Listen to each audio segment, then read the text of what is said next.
Hello, everyone. I'm Harry Donahue, and welcome to Lookaway Golf Club in Buckingham, Bucks County, Pennsylvania. It's my pleasure to be sitting here today with Rees Jones, who is the man responsible for the 18 holes of championship golf that began, they broke ground back in, 1997, I think, Rees? Yes, they did, but they first had the idea 20 years ago, 1995. And of course, a lot has happened in those years that have passed. Rees, before we get into specifically what your work encompassed here at Lookaway, I'm always been an admirer of gentlemen like you. And I'm reminded of the line in the movie Sixth Sense when the youngster said, he sees dead people, something that not many people do. And I often equate it, if I could, to your profession when architects like yourself look at a piece of virgin territory, land, whatever you want to call it, and can see an 18-hole championship golf course. What is it? What is that sense that you have that you can do that and then see it to fruition? Well, first of all, we look at the land and we see if the land is suitable and it has enough variety and doesn't have areas of wetlands, too much areas you couldn't use.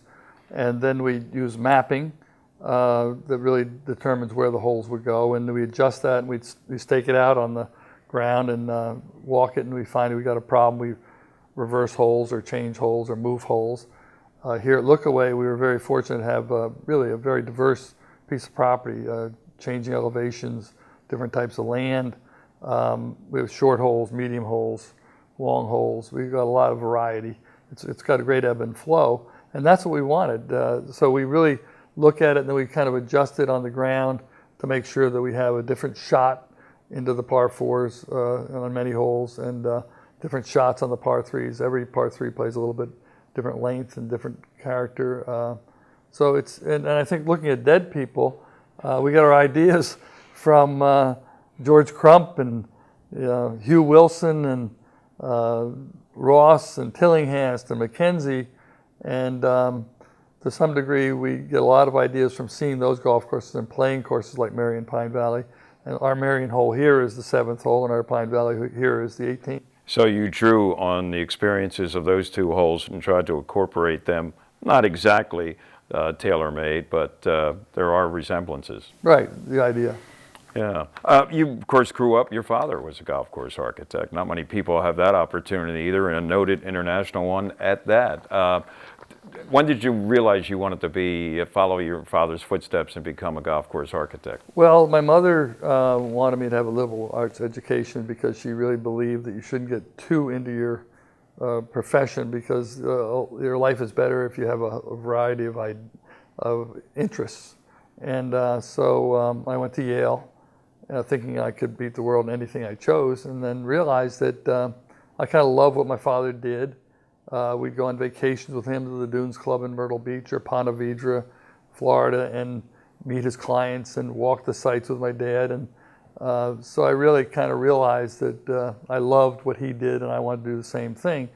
Back in 1963, when I graduated from Yale, golf course architecture wasn't as lucrative as it is today. It wasn't until some of the pros got into the business and jacked up the prices. The Palmers and the Nicklases right. and the Players, et cetera. Jacked up the prices that it became a little more lucrative. But those of us that went into the business in the 60s really did it for the love of the game. What was your first project when you were like on your own? I guess the first project that I did by myself was a place called Arcadian Shores in Myrtle Beach, South Carolina. And it was right next to the Dunes Club, so that was one of my father's famous golf courses, and so I was sort of competing with him at Arcadian Shores, and then it made the top 100 list along with the Dunes Club, which was really a very important part of my career. And then I guess the courses that catapulted my career were when I redid the Country Club at Brookline for the 1988 U.S. Open. I did Pinehurst number 7 to get a course in the Pinehurst rotation was quite an achievement and turned out to be a pretty good golf course on probably the most rugged site at Pinehurst. And Hague Point on Defusky Island, South Carolina, and then it all kind of mushroomed in the boom time. You have the, I don't know who dubbed it, the Open Doctor title, meaning courses that were venues for U.S. Opens you may have tinkered with and restored to some degree. Do you remember who gave you that title? Were some newspaper guy? Sure. My father had the moniker to begin with. And then when I redid Baltusrol, George Pepper of Golf Magazine dressed me up in Physician's garb? Yeah, surgical physician garb, and that's when I became the Open Doctor. And I guess it keeps growing. I guess I'll have about 25, 26 major championships that have been or are in the that you've restored. rotation. Yeah. I think there's like a half a dozen Opens, more than that, PGA championships, Walker and Ryder Cups. So there's 7 Open venues, 8 PGA venues, 5 Ryder Cup venues, President's Cup venue, and 2 Walker Cup venues, which means I must be getting older. And also iconic when it comes to your profession. Let's talk specifically now a little bit about Look Away. There's a story I heard from one of the founders here, how you got involved, and it was a mutual friend. Tell us about it. Bruce McKissick, Bill Waldron, and Harry Ferguson really had this idea to build Look Away. And there was a gentleman that lived out here, had a home out here named Ira Gouderman, who was a part of their committee initially trying to determine where would they get the land, where would they do it, who would they hire as their architect. And they're having this meeting and they're talking, maybe we should hire this person or maybe this person.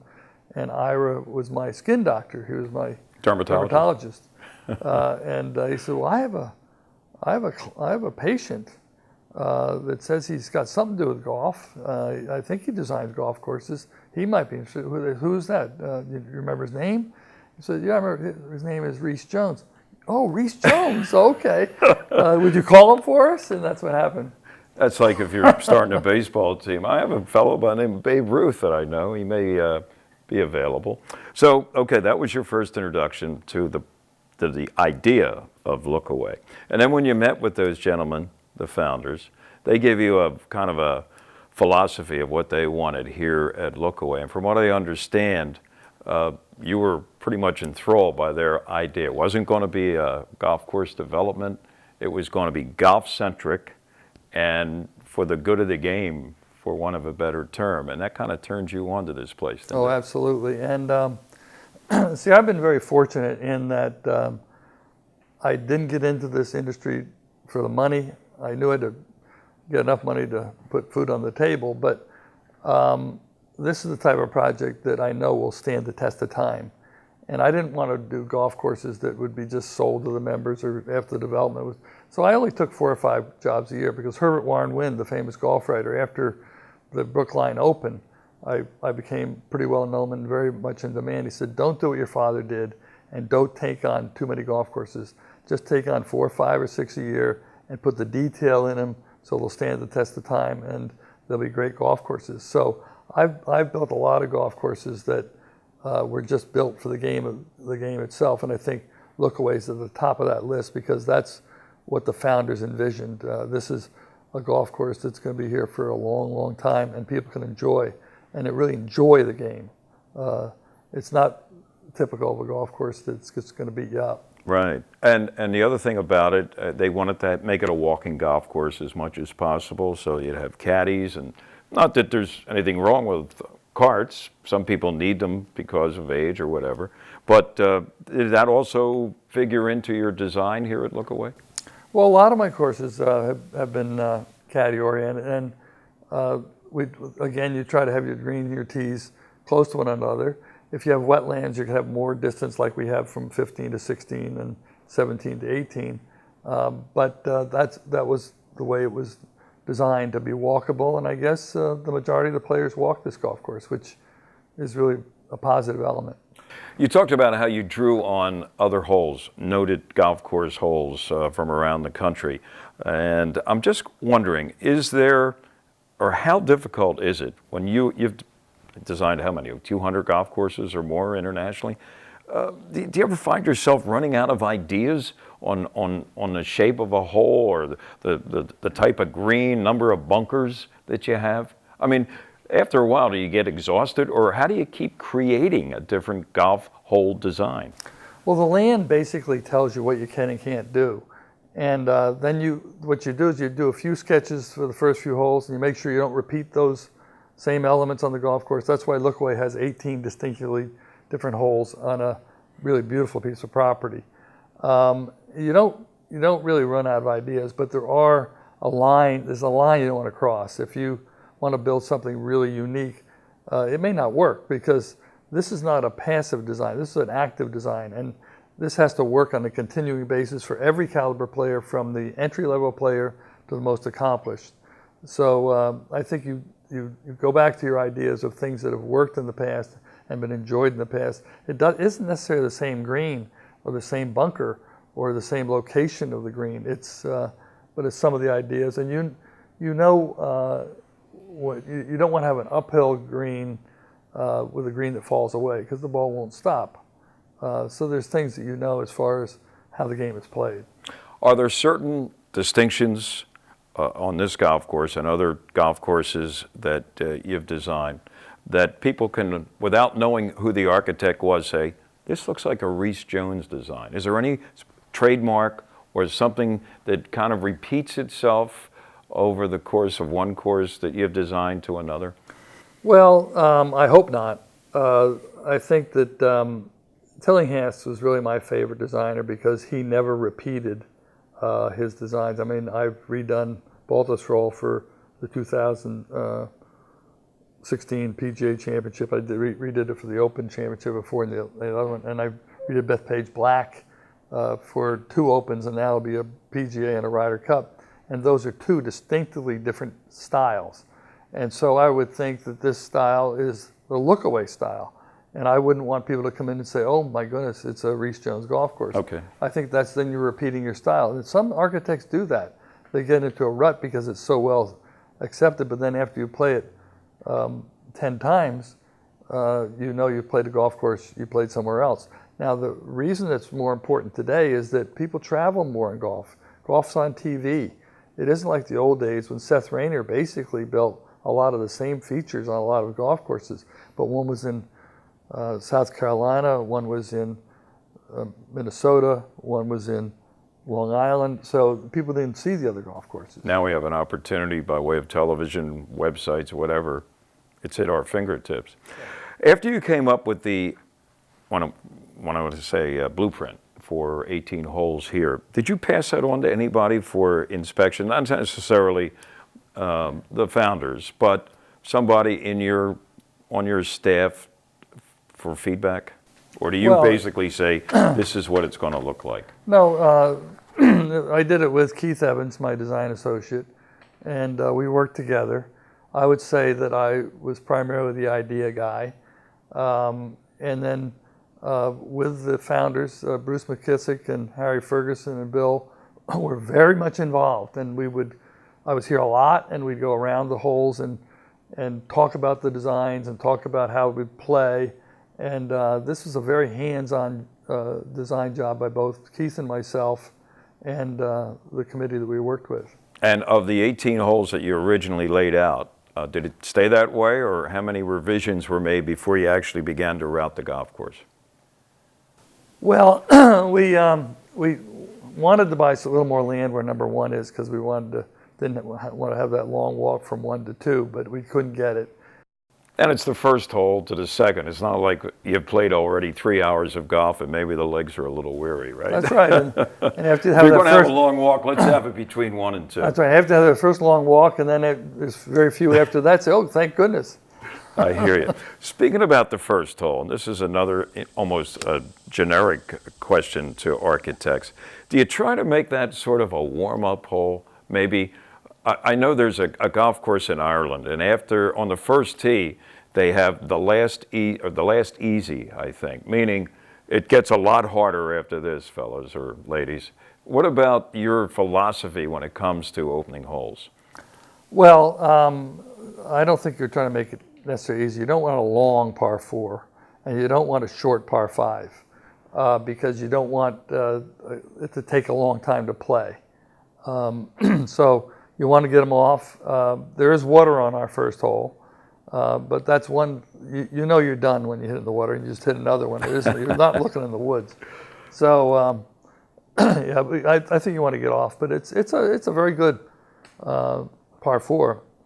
It's not long, but you got to think about it. But there's a bailout area on the right if you want to go that way. Right, and if that pin's in the front, it makes it an even tougher par 4, especially if you hit your approach shot to the back. There's a little slope there on that green. Yeah, but as you play it as a private club, you know that some of the hole locations are sucker hole locations, and you do play it a little bit more cautiously if you know you're in the tough locations. Now, the pros have the same situation, but they only get a couple of days to get ready for that, and they're not sure necessarily where the sucker hole locations are, but the members here do.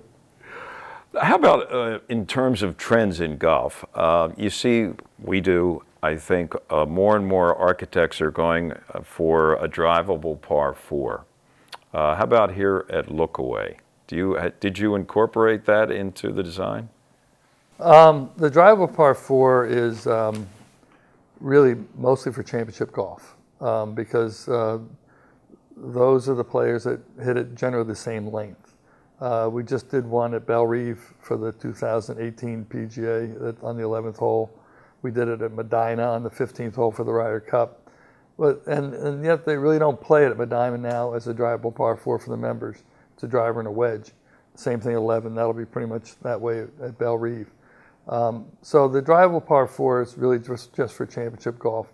If they have a championship here, I imagine they could even make the first hole drivable, although it wouldn't be the right place to have it.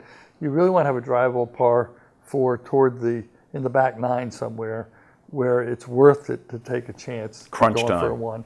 Because there's a Belle Reve, there's a pond on the right, and on Medina there's a pond there. A drivable par 4 without a risk is not very good because it's a risk-reward shot, but it's predominantly for the pros. Right. I'm thinking specifically here at Lookaway. How about like the 9th hole? It's not a particularly long par 4. I don't know if it's drivable. Perhaps if they ever have a championship here, they could move the tee up a little bit and then make it for some of these guys out on tour now a drivable par 4. And it has a little dog leg and it's a well-protected green. It's very well-protected green, which makes they have to fly it in there. They won't have the option of bouncing it in. But you could make that drivable. Sure. So they'd bring you back and maybe widen the green and maybe widen the throat. Yeah. What about the land here? The topography varies, like you mentioned earlier, from elevations and things like that. How did it, or how was it in terms of cultivating the growing of grass and things like that? Did you have a relatively easy time with the soil here at Lookaway?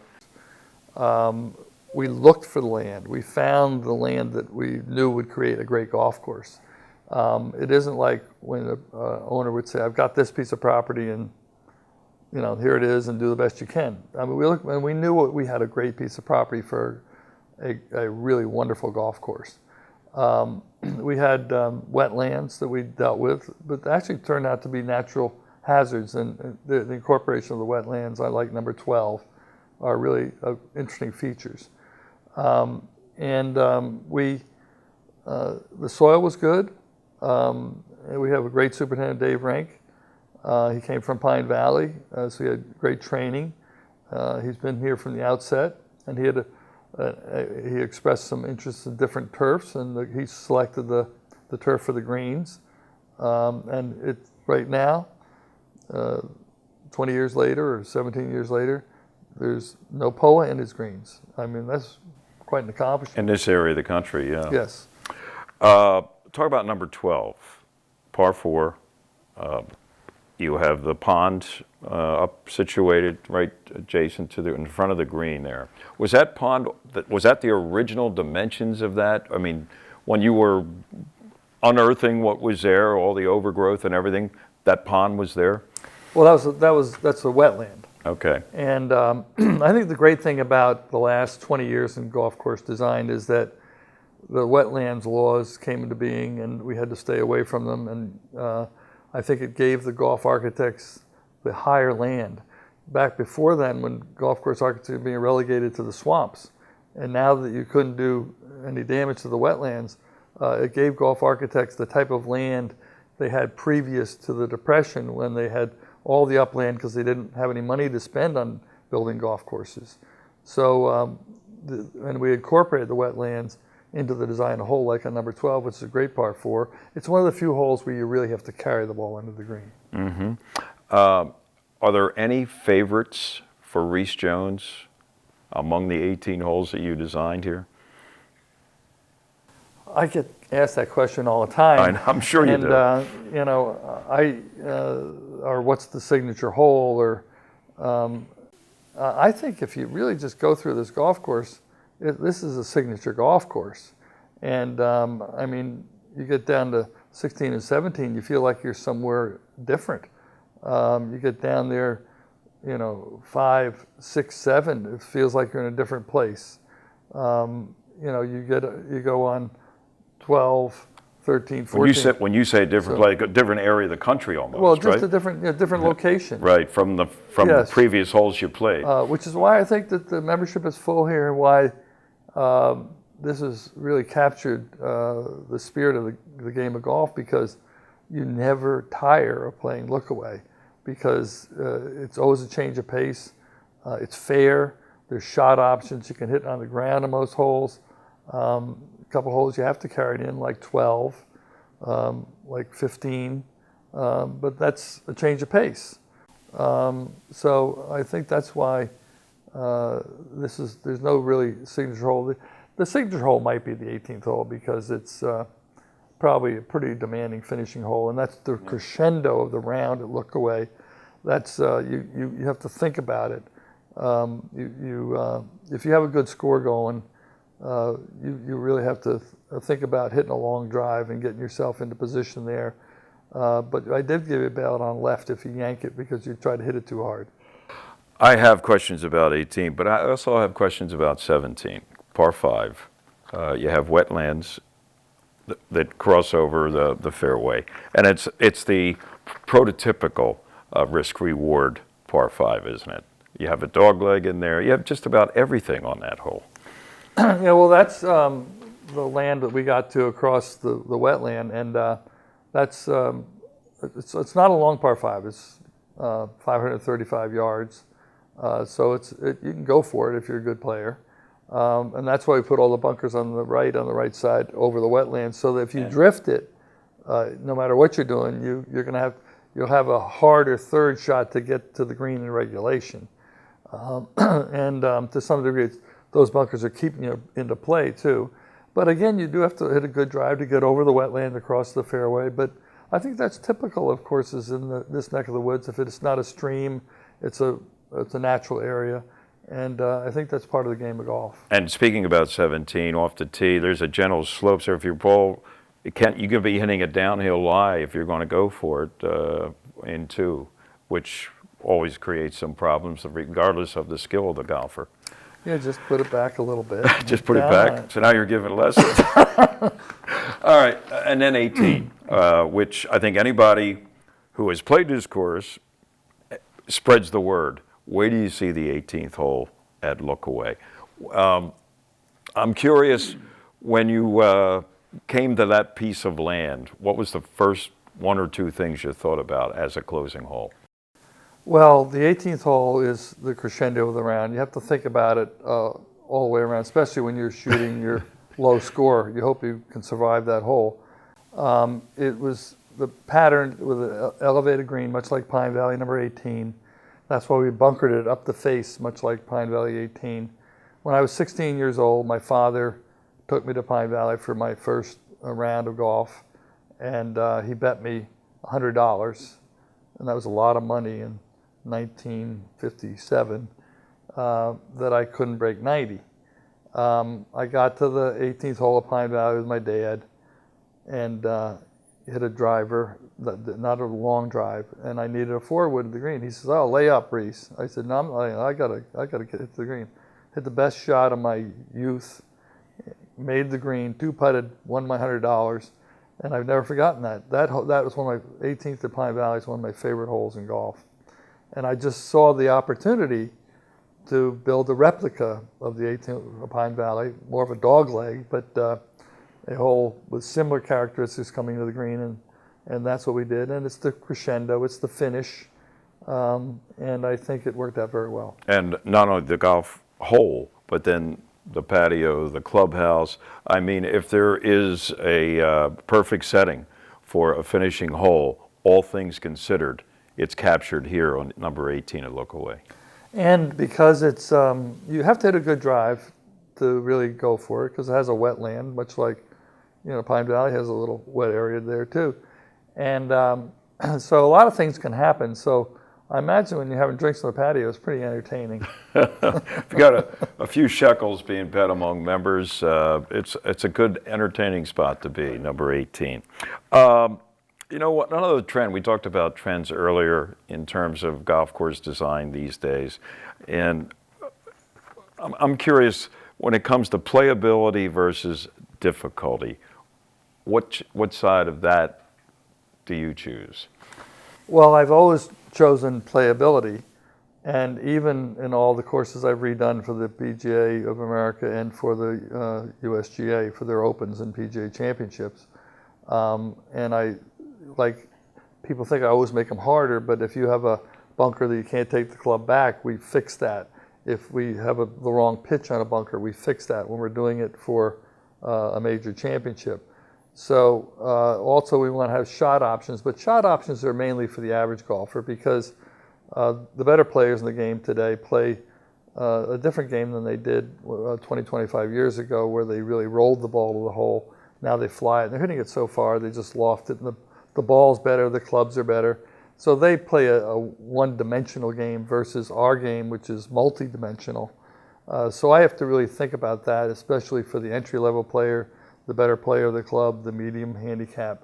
At Lookaway, you have a lot of shot options, and you have a lot of open entrances, and you can release the ball to the green with a knockdown shot, or you can fly it into the green, which I think makes this golf course play differently every time, and you never tire of it. That's the key. You can play it as many times as you want and never get tired or find repetition. In closing here, Rees, I give you the opportunity to share with our viewers, maybe in a little more than 30 words or less, what is it about Lookaway that makes it a great golf facility? Well, I think the first thing is what Harry, Bruce, and Bill did is they really organized, and I was very much a part of their team in hosting parties and hosting groups of people to tell them how great this facility and this club is going to be. And they brought in a wonderful group of members and people, and it's a really great place to meet. It's a congenial club. The membership is really terrific, and it's like a second home. And I think the golf course brought the people here, and they enjoy it, and they enjoy it even as they get older. And because we designed it that way, the par fives aren't all that long, and you've got the variety of the par threes, and you have short par fours and long par fours. I just think it's stood the test of time. It will continue to do so because of the people and because of the facility. Anybody who is from the Philadelphia area or has played a lot of golf here knows the quality of golf courses in Philadelphia. And being a lifelong Philadelphian, we often take it for granted. But this is a relatively new golf course when you look in terms of Marion and Pine Valley and some of the other great Philadelphia Cricket Club. I mean, Tillinghast himself was a member there. You mentioned him earlier.